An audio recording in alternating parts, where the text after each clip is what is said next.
Welcome to the Frequency Labyrinth. I am Adrienne McDonald, your host. This podcast is for you if you're done with surface level self-help and ready for something deeper and actually transformative.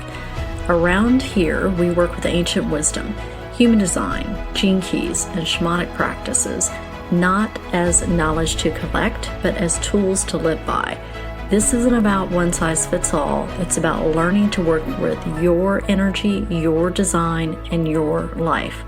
This is about integration and embodiment. We go deep here with ancient wisdom, practical integration, so that you can develop ironclad self-trust. Let's get into it.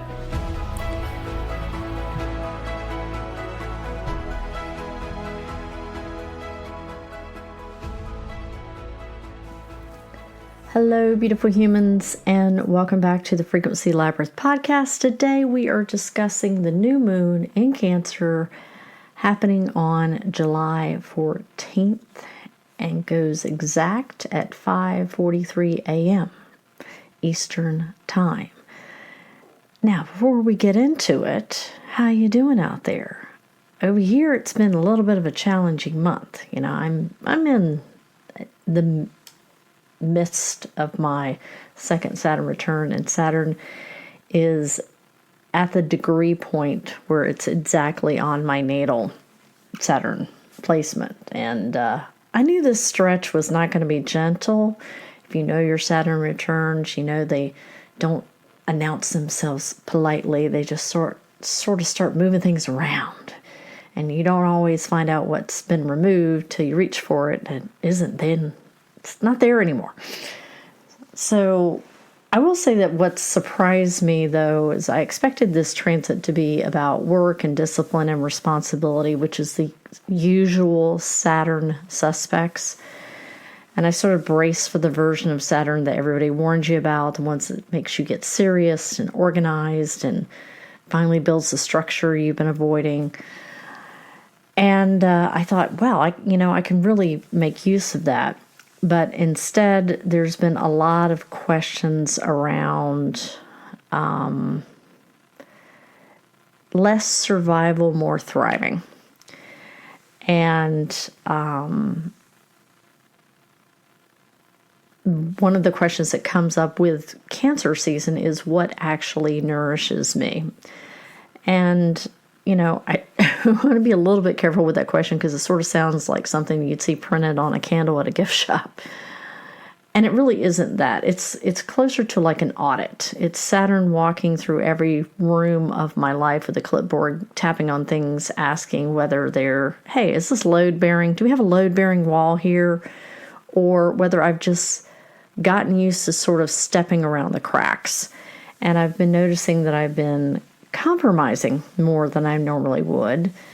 And, some of that is not me gently letting things slide because it was easier. A lot of it felt forced, circumstances that didn't ask my permission, things I've had to carry because there wasn't really another option in the moment, and not necessarily because I would choose to do so. And, I think that's why it's been a little bit more challenging than usual. If you choose compromise, you can sort of make peace with that. You own the decision. And when you feel like it's been forced upon you, it's a lot harder to make peace with that. You're sort of left holding, if you don't watch it, resentment because it feels like you didn't get a vote. And what has surprised me about that is I don't really think I can absorb it in the same way I did maybe decades ago, or even a decade ago. Not in the same places anyway, I didn't really decide that consciously. I think I just noticed. And situations that would have felt maybe survivable 6 or 7 years ago or 10 years ago suddenly don't. And my capacity changed before anyone asked whether I had any left, So I think that might be how a lot of growth actually happens, not deciding who you want to be and then growing into it I think that there's validity to that. But there's also this other kind of growth that's like life changes you first and you find out afterwards. You go, I'm not gonna tolerate that anymore. And so that's sort of, I'm a Cancer rising, so that's sort of the energy I'm bringing into this new moon in Cancer. Yeah, so it's a little bit of a reset for me. So, Cancer gets reduced to a few keywords, home, family, nurturing, safety, and for sure that's part of it. But underneath it all is that simpler question of what actually sustains life. Not what's comfortable necessarily, but what sustains life. And nourishment isn't fixed. What fed you 10 years ago might not feed you now. Relationships that once felt like home can quietly become places that maybe you're just not, that's not the right place for you anymore. Work that once felt like a purpose maybe can turn into something that you're just maintaining. And even the way you've learned how to receive care may have made sense for an earlier version for you and may not fit the person you are now. So I really think that this is why this new moon lands the way it does after everything that July has already thrown at us. And remember, our theme this month has been expect the unexpected. I don't think the important surprises were external ones, like out in the world, although there have certainly been several of those this month. I think some of the real surprises has been realizing that your standards may have already changed, and you may be sitting there looking at it going, wait, this, all right, internal something, you didn't ask permission first. We've had Mars colliding with Uranus. We've got, had Jupiter squaring off with Chiron, and Jupiter's now moving into an opposition with Pluto. Neptune is turning retrograde, and Mercury is still in retrograde. And a lot of that is disruption for anyone to metabolize. And when I think that much external noise is, and when there's that much external noise, it's tempting, it's to find to sort of file every hard feeling under, this month is just intense, and sort of dismiss it and leave it there. It's convenient. Blame the transits. It's just what we do every Mercury retrograde, right? We'll just blame Mercury retrograde and wait for it to pass. And I don't think that's what's actually happening for most of us. I think July has been loud enough and disruptive enough, and that it's finally cracked open something that we've been managing for a long time and maybe not even realized it until probably this month. The unexpected didn't create the problem. It just got too loud to keep ignoring it. Now, this new moon perfects at 22 degrees Cancer, which is in the third decan, and both the sun and moon are moving through human design gate 62, the gate of details. And that gene key progression is the shadow of intellect, the gift of precision, and the citic state of impeccability. And at first, I think that sounds like an odd match, because the gate 62 sounds like it wants like a spreadsheet. and maybe it does, but I think that it's really describing things from a different lens when you look at the gene keys part of it, because precision here isn't about becoming more logical. It's the integration of your intuition and your intellect, and they start sort of finally speaking the same language. Like your gut knows something long before your mind can necessarily explain it. And then life starts handing you evidence, a conversation, a disappointment, a moment where your body tenses before you know why. Another moment that leaves you strangely at peace. So eventually your heart and your head stop arguing. That's precision. It's not necessarily more information. It's recognition that the information you already have has become its own wisdom. Now, the tarot card that is associated with this particular decan is, before we get into the card, every decan gets a sub-ruler, and the third decan of Cancer is ruled by the moon itself. Cancer overall is ruled by the moon.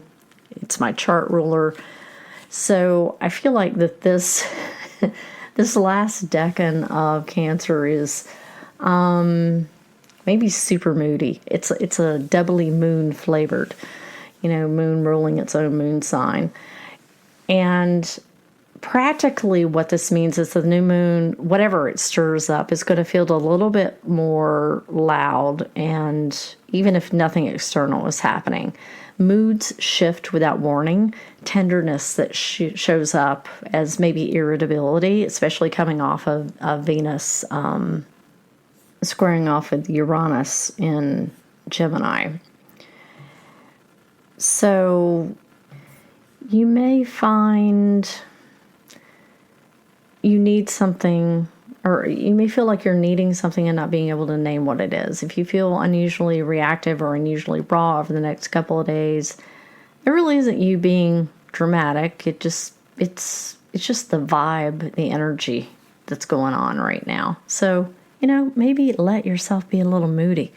Don't perform being fine.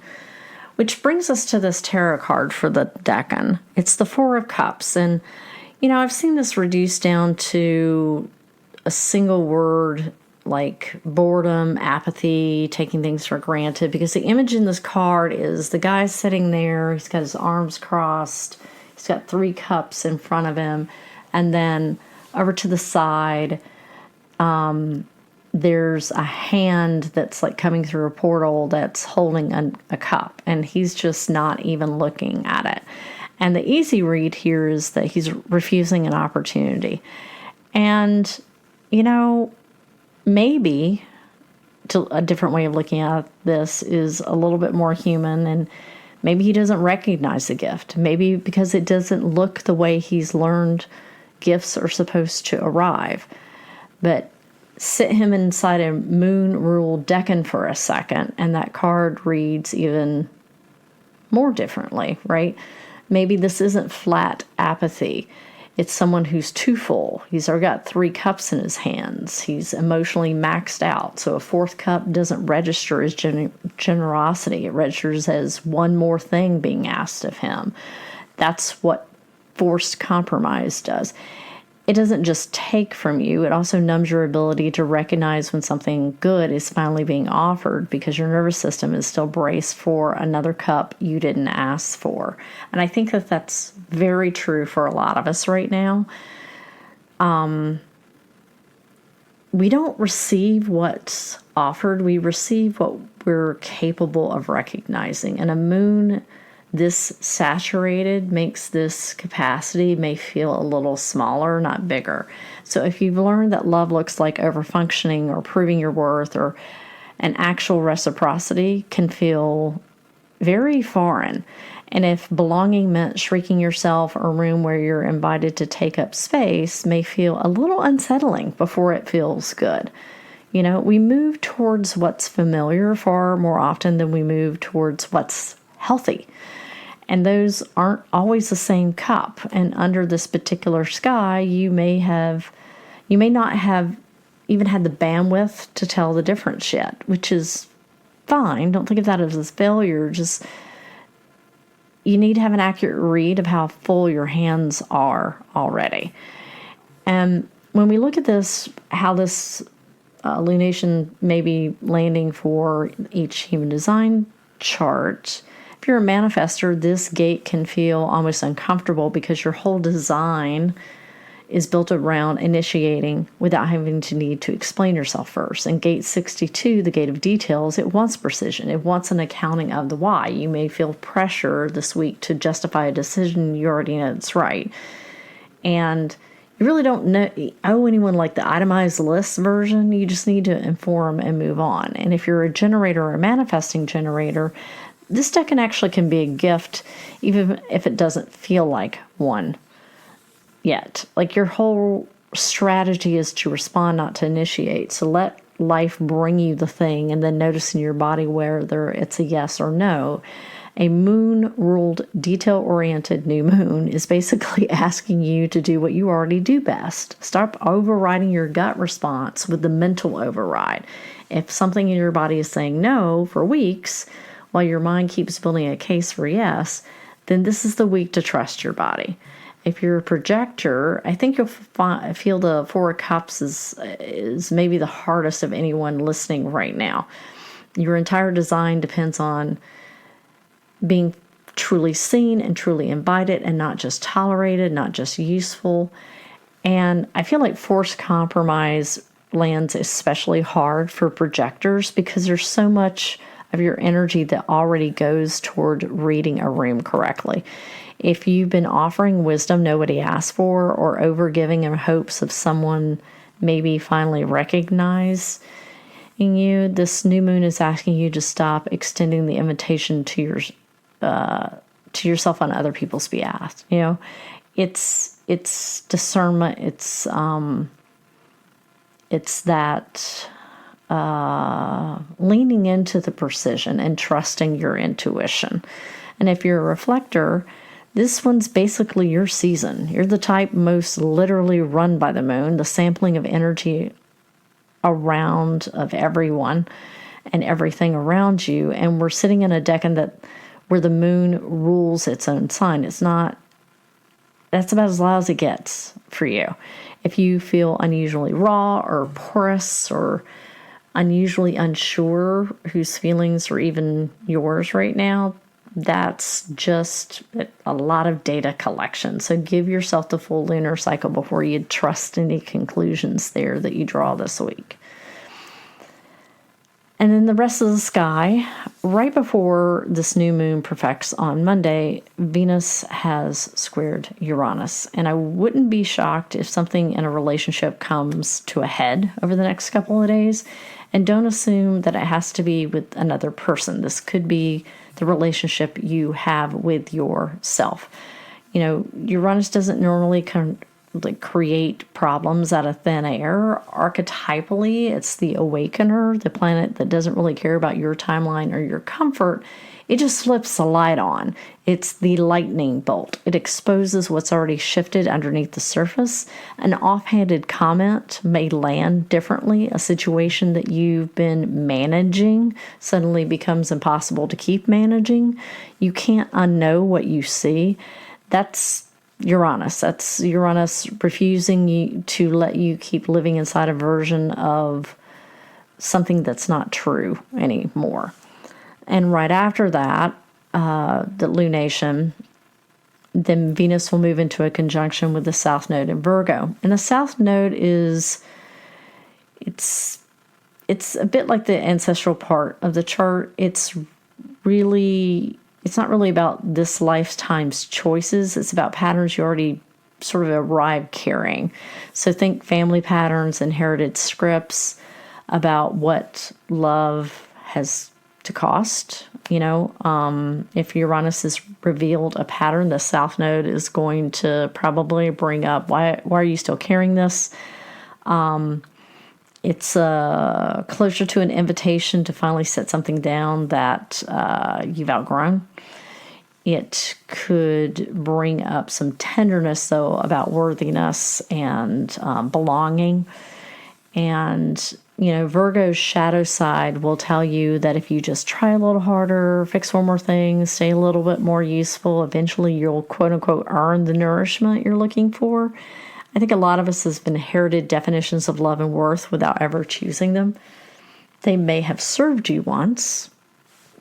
Doesn't mean that they still do. So this is the invitation of this new moon and this lunation cycle to really examine that. And let us not forget that Mercury is still in retrograde, sitting right with this new moon, squaring your Saturn in Aries. Mercury retrograde gets blamed for delayed flights and crossed wires, but it's your cosmic permission slip to review things, to go back over what you know instead of searching something new. Saturn, meanwhile, is the archetype of consequences, right? It's not. It cares about your intentions, but only if it thinks that they're solid, right? It's interested in what's been built and whether it can hold weight. It's interested in what will be built and whether it can hold weight. And, Saturn is basically asking you to stop revising the story in your head and start being really honest out loud about what's true and what's solid. And, a lot of the time that's not, you'll get, maybe you've gotten the lightning bolts because this is a very unusual month with Uranus doing its thing. But sometimes it doesn't show up all at once. It starts as a feeling that you can't quite explain, and then something confirms it, and then something else. And eventually the evidence is just undeniable, right? That's gate 62. Precision isn't necessarily about collecting more data. It's admitting the data you already have has become wisdom if you allow it. So maybe the unexpected moments of July weren't necessarily interruptions. Maybe they were just a type of evidence, life quietly showing you, thunderbolt by thunderbolt, what's actually nourishes you and what you've just been accepting because it's familiar. And I feel like this is a much more interesting question than what do I want to manifest this month. Maybe this new moon isn't asking you to plant a new garden. It's asking you to walk through the one you're already tending and notice what's thriving and what never took root and what's quietly finished in its season. And maybe it's asking you where you need to raise your standards, or where you have already raised your standards and are now being called on the carpet about those. So here are 3 things to consider. Number 1, receiving is a skill, and this new moon is a good time to practice it. We spend so much energy talking about giving, showing up, being useful. We rarely stop to ask whether we actually know how to receive without immediately trying to earn it back. And let something land this week without turning it into something, like a debt. Number 2, trust the small details you keep noticing, how your body feels after time with someone, when the conversations leave you lighter instead of heavier. Gate 62 isn't asking you to necessarily gather more evidence. It's asking you to believe the evidence that you've already collected. And number 3, let your standards evolve without apologizing for it. What sustained you a few years ago may not be what sustains you now. And that's not you becoming harder to please. That's just you becoming more forthright with what actually feeds you. So, where has life been trying to nourish you in a form that you didn't recognize because it didn't look like what you expected? That's another question you can ask yourself. And again, I'm going to reiterate where have your standards already changed? Because these are Cancer questions or Saturn questions or Mercury retrograde questions. And they're exactly what Gate 62 is asking. For your intuition and your intellect, your details to finally sit down and agree together. And, I keep coming back to something as I've been sitting with all of this. We spend so much time and energy trying to figure out how to stop the forced compromises before they happen. Better boundaries, better timing, better foresight, as if enough vigilance could have prevented things. And I think that although those are valuable and true, I don't think that's the work that this new moon is offering. I think the work is closer to there's magic in the mess, and that's okay. And life gets messy sometimes, and that's okay. And sometimes you can't manage your way out of it. There's not a tidy resolution. But not abandoning yourself is important. Knowing what nourishes you is important. And taking time to consider those things every so often at a deeper level can be incredibly insightful. So, I'd love to hear how this new moon is showing up for you. Come find me on Instagram or Facebook. And as always, I appreciate you listening. Remember to find beauty every day and seek the magic in the mundane. Thanks for tuning in today. As always, take what resonates, leave the rest. Let whatever landed move through you in whatever way it needs to or wants to. And also, if you want to explore more, you'll find more information in the show notes. If this episode stirred something in you, please share it out or leave a quick review. It helps so much and I really appreciate it. And remember, this work is about integration, and it always starts with self-trust.